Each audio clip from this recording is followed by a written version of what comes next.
Hello everybody, it's Danny and Wanda back from Pecan Grove. We are out here at the high tunnel, guys, with all of our Vego beds out here that we have in, plus our mineral tubs. We've actually went ahead and purchased another, this is called a self-watering tomato tower. Now I have it turned upside down here to show you. There's little casters that go on the bottom of it right here, and they rotate in all kind of different directions like this. So you can, it's made to roll around on concrete. But we're not going to be putting it on concrete. We're going to be setting it up on this board here because we live where there's lots of fire ants. So I put them in there just to show you guys what they look like and then how easy they come out. Not a problem. So we're going to actually remove them. And we're going to turn the water tower over. And we're going to set it on our 2x12 just like that. And then we're going to come back and we're going to set the actual internal part of it down in it here. It locks down in there just like that. Fits really, really nice. Now we're going to install this. Here actually comes apart. If it comes apart on you, don't let it bother you. It's just got a floaty in the bottom of it. That's all. This right here is your gauge, your watering gauge. It slides right down in that hole right there, and as you fill it up, this thing rises right here and comes up. And if you look on it right here, let me see if I can, I'm gonna see if I can turn it around. I don't know if you'll be able to see it or not. If I put my hand against it, I don't know if you can see it or not. But here it says that it's too low, and there's dots coming up at here that tells you the level of the water in the bottom of this container, and all the way up here is full. And to fill it, you put it in this hole right here. Now, some plants require more water than others do. You have to realize when you first water this thing, now it's going to take quite a while for the plant to actually get large enough that the root system grows deep enough in this to actually reach down into where the soil stays wet at. So they've been really ingenious in how they fix this. You actually have a tube here on the front. Now, this is made where it says 90, 60, and 30. The larger a plant, you probably want to keep it up here at 90 when you first plant it. And there's a rubber cap on it here. I don't know if I can get this thing. Let me turn it down to the bottom where I can take this cap off of it. That cap is for a plug. There's a plug in. Let me get that out of there. Okay. This is for when you're going to keep it like indoors or on a patio or something like that, and you don't want the water coming out of it. Now outdoors, we're going to have it right now, until we get the top on the high tunnel, we're going to leave this off of here because if it rains in it, we don't want it to just fill up and be a big old giant, tub of water. We want it to be able to come out this tube and run out and not overfill, I guess would be the way to put it. Next thing we're going to do is we're going to go ahead and fill this thing up with soil. Now we use Schultz potting soil. It has a 6 month time release in it. Fertilizer.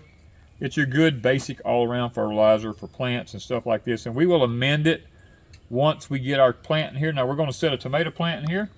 And we're going to be planting the early girl variety because it's still a little cool. And the early girl is kind of made to handle that. Now it is an indeterminate. So there will be a tower system that I'm going to be putting up on this so that the plant can grow up in that tower system. And then when it gets to the top of it, we'll just keep pinching the top out, letting some of the suckers on the sides grow tomatoes. All right, guys, we believe in our rabbit manure. We've been saving it in the tubs, and we're going to come up here and we're going to add. It's a non-burning thing. We're going to put a couple of them in there, and we're going to take this scoop here and we're just going to mix this all in with that. This is aged rabbit manure. This rabbit manure is probably a year old, I would say. Get out anything that's foreign. We'll kind of hollow us out a little place here. All right, we've got some really nice plants I went and picked out.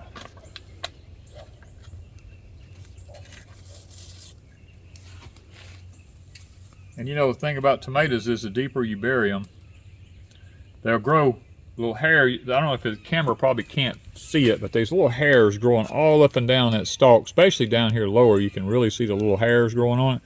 All those are little roots that have not yet formed. So we're going to go ahead and set this thing down in here pretty deep so that we don't have to wait for the roots on this one to grow. Now what I can do as this plant grows, I can add more soil in here and actually take this bottom leaf off right here, and it will continue to grow roots on up this as I add soil to it. That's one of the beauties of a tomato plant. Now this is, like I said, this is the early girl. Now we're going to begin to start putting a trellis system together around this cage. All right, those kind of snap down in. Well, they don't snap, they got to shove down in there pretty tight. Okay. It comes with an assortment of little fittings here. Little plastic fittings. And what we need are the ones that are kind of curve shaped a little bit. I'm just using common sense. Then he ain't reading the directions. He's just going at it 90 to nothing. I'm just using common sense. When you have to redo, I'm gonna laugh. Well, I'm a common sense kind of guy. That's the way I was raised and trained and taught. Heck with the directions, huh? Everybody will go, well, you're a typical guy. You just don't even look at the directions. I don't need it. Occasionally, when there's something a touch odd. When you're taught how to learn instead of following directions, it makes all the difference in the world. I was taught how to learn, not how to follow others. Not how to follow something. I was trained to be a leader, not a follower.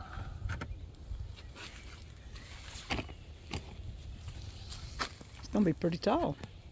I was kind of looking at that because that's like 3 feet, because these are almost like 12 inches each.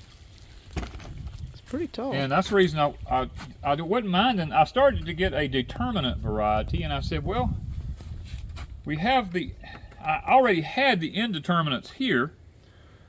And I said, why go buy a determinate variety if I can just set this thing up and just keep pinching the top out of it and just let it keep sprouting new things on it. Well, let's see, let's start over here. And anybody can do this. Yes. This is very easy. This is, you know, it's easy installation. And it'll sit on a porch, a carport, a patio, in a greenhouse, out in your yard, in your raised beds. I mean, wherever you want to put one. I'll tell you what, the more I look at these products that Vego has, and at our age, the more I'm realizing that this really is a way to go for us. For us. Now, I mean, I know the comment's going to be made. The cost of this doesn't justify one tomato plant. Well, you don't have to grow just a tomato plant in here, because what I'm going to do, I'm going to come back here and I'm actually going to put some carrot seeds around this. Because carrots like tomatoes. Because carrots love tomatoes. And that way I'll have carrots and tomatoes both in this one container here. And I feel like that, I feel like that's worth it to me. And this thing lasts for years. I mean, especially if it's in out the weather. Now, ours is going to be exposed to the weather for a little while, but hopefully at some point we're going to get a top on this high tone here. At some point. It's several days later. When I was putting the Vego tomato garden bed together, I got one of those, I guess you call it a sensitive phone call. I had to leave immediately and go on a trip and go take care of some stuff, and I'm back now.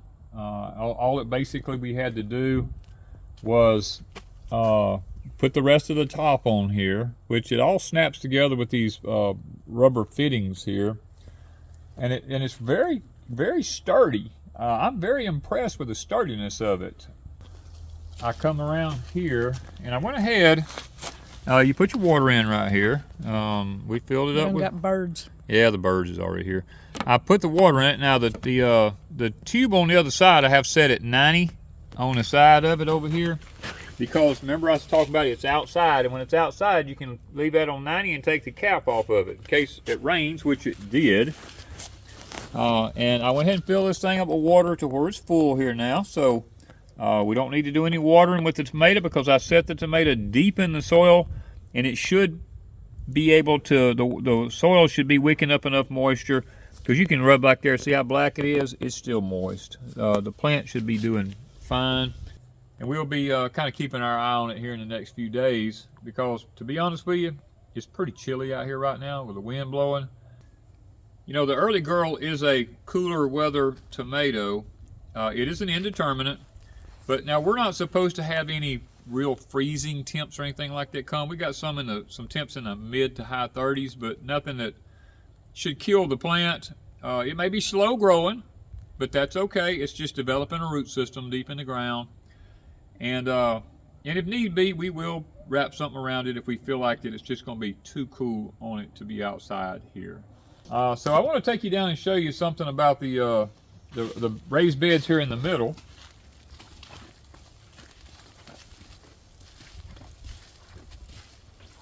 I had talked to you and told you that we were going to be putting something special in these beds.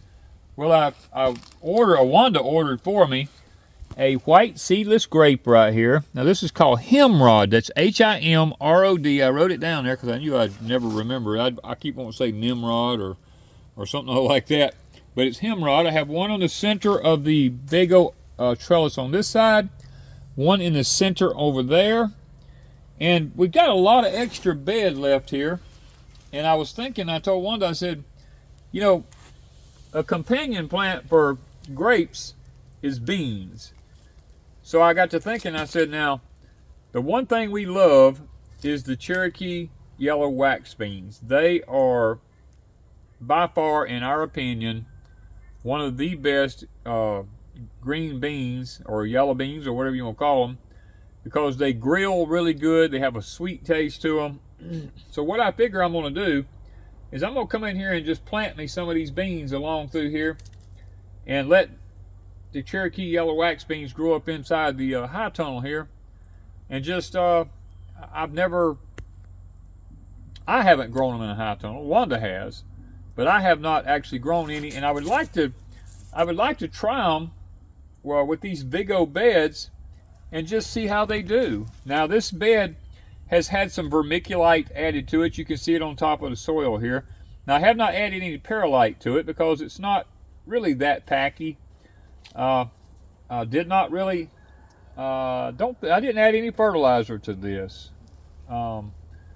So beans don't really need high nitrogen or anything like that because they make nitrogen, and the fact that they make nitrogen will only enhance the white seedless grape to grow. So these are the Cherokee yellow wax beans from 2023 that we saved from our own garden. They were acclimated to Deepsouth, but we're over at Pecan Grove now, so we'll see how they actually do here. Now all I'm going to do is I'm just going to take this bean and I'm just going to press it into the soil, maybe 1 inch across here. We'll put them about every 6 inches apart. And the reason I'm putting them a little bit closer here, I can monitor this a lot easier than I can like in the garden down there or something, and I can handle the weed problems a little bit easier in here. Now you notice there's a lot of wood in this bed like this. This topsoil we got just hadn't been composted down as much as I would like for it to have been, but nevertheless it was all I could get at the time, and I'm very happy to have it. And Ms. Wanda's got her kitchen minis actually stuck up in here in the bed too, and they're actually starting to bloom. I'm actually very surprised to see them blooming so fast, but the Vego kitchen minis are turning out to be, looks like they're going to be pretty productive. Even the cucumber there that Ms. Wanda's looking at right now, it's actually got baby cucumbers on it. Now I am very thrilled to see that, and it being no bigger than it is really jumping. While I was gone, I went into town and I found some herbs here that I haven't had in quite a while. And I really like it. Used to when I did a lot of cooking, is thyme. I just love thyme. You know, it really enhances the flavor of your food so much. And I've missed having it. And I saw these two plants sitting at this place, and I stopped. I said, I gotta have those, you know, because I don't have any thyme. I think this was English thyme is what I got. Yeah, was the English. And I think Wanda and I is going to really enjoy that when it comes to cooking some of these vegetables that we've got going on in here.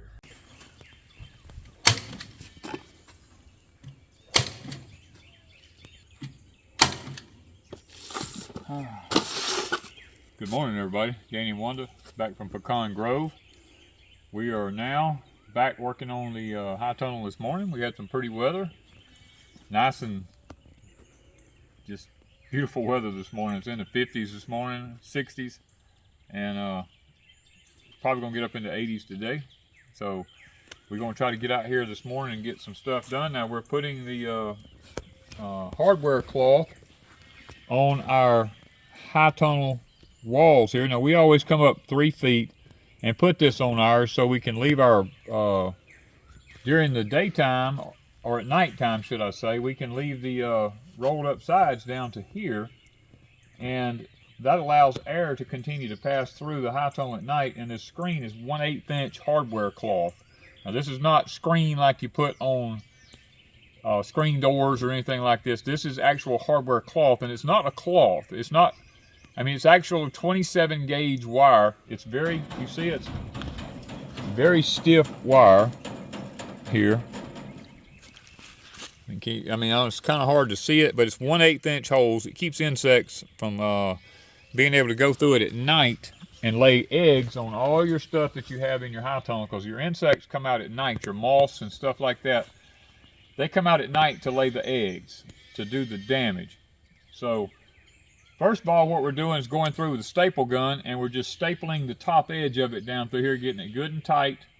Now, one of the things you'll run into is when you start fooling with anything like this, is all this stuff's made in China. You can't get anything made in America anymore. And the Chinese measurements are not the same as the American measurements. If you're gonna do 36 inches, you need to leave 36 1/4. If you don't have that 36 1/4, it will not fit. And there's places down through here, I probably got a few little bobbles in it because the boards aren't perfectly true, where I might even have that. And what's going to happen is your hardware cloth's going to buckle out on you a little bit. So you can't panic about stuff like that. I mean, it is what it is. You just do the best you can do. But we try to pull it as straight as we can across the top, and then we come back with a gun and we staple the bottom. And then I come back with just plain old roofing tacks. And at every about every pole here, I'll put a tack on each side of it. And then I'll come back with some very small zip ties that'll fit through that right there. And I'll go middle ways right here, and I'll zip tie it around one of them posts, and so that it doesn't, you know, the wind doesn't try to pull it and rip on it or anything like that. It's held in the center as well as on the bottoms and the tops.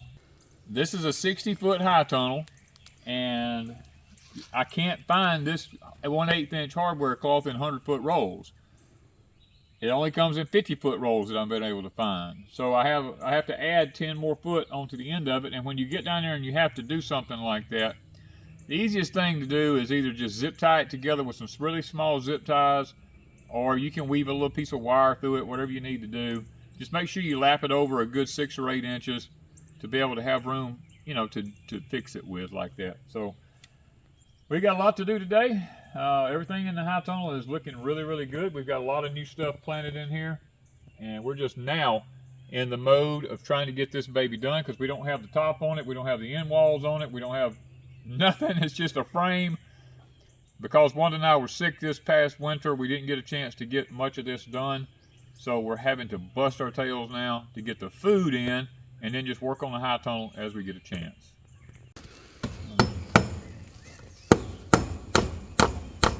This is only because of all the severe weather and the hurricanes and, you know, all that kind of stuff we got going on.